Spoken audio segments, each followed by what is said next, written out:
रोशनपुर गांव में एक बहुत ही पुरानी एक गुफा था। उस गुफा में बहुत ही शक्तिशाली काली किताब था।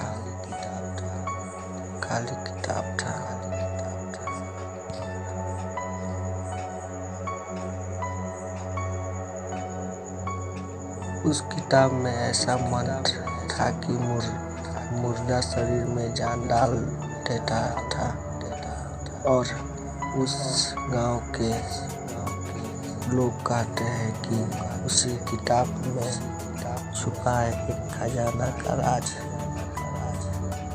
लेकिन आज तक उस किताब के पास कोई भी इंसान नहीं पहुंच पाया और उन गाँव वालों का कहना है कि किताब बहुत ही शक्तिशाली है और वह किताब जिसके पास रहता है वह पूरी दुनिया को एक साथ तबाह कर सकता है और वह इंसान अमर हो जाता है। लेकिन आज तक वह किताब किसी भी इंसान को वह किताब मिला ही नहीं, क्योंकि किसी भी आदमी को पता नहीं है कि उस गुफा में वह किताब कहाँ है।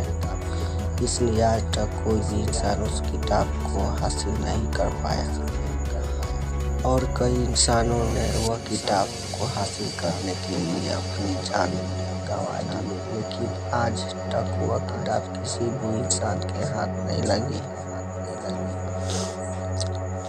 और आज भी कई इंसान उस किताब को पाने के लिए अपने मौत से लड़ रहे हैं और ना जाने वह किताब और कितने इंसानों की बलि हुई।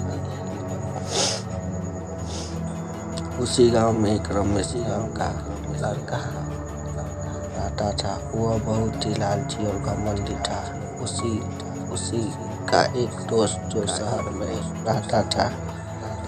एक दिन की बात है, रमेश अपने कमरे में बैठकर कुछ किताबें पढ़ रहा था। तभी रमेश की नज़र उस कोने में रखा हुआ उस पुरानी किताब पर नजर पड़ी, जो किताब का नाम मौत की किताब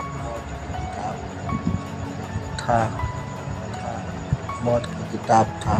जिस किताब के ऊपर बना हुआ था एक इंसान की खोपड़ी, जो देखने में बहुत ही डरावना लग रहा था। रमेश ने वह किताब लिया और पढ़ने लगा। उसी किताब में लिखा हुआ था, काली किताब को हासिल करो और दुनिया पर राज करो। और उस किताब में ये भी लिखा हुआ था कि वह किताब काली किताब पेज नंबर 448 में लिखा था कि वह किताब जिसके पास जाएगा वो करोड़ों रुपए के खजाना मिलेगा। यह सब रमेश पढ़कर बहुत ही खुश हुआ और तुरंत अपने दोस्त के पास फोन किया और बोल पड़ा कि भाई तुम अभी मेरे गांव में पहुंचो, क्यों कि मुझे एक खजाना मिला है। हम उस खजाने को ढूंढने चलते हैं। न बात बोलते ही वह भी तैयार हो गया और दूसरे ही दिन वह रमेश के गांव पहुंचा और दोनों वह किताब ढूंढने उस गुफा में पहुंचे। और जैसे ही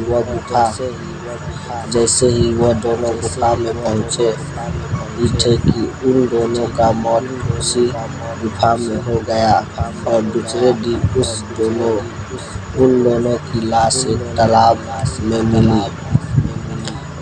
उन दोनों के शरीर ऐसी हालत में मिली थी कि उन दोनों के लाश को देखकर गांव वाले के रोंगटे खड़े हो गए और उसके बाद उस गुफा में जाने के लिए कोई भी इंसान कोशिश नहीं किया, जिसके कारण वह मौत की किताब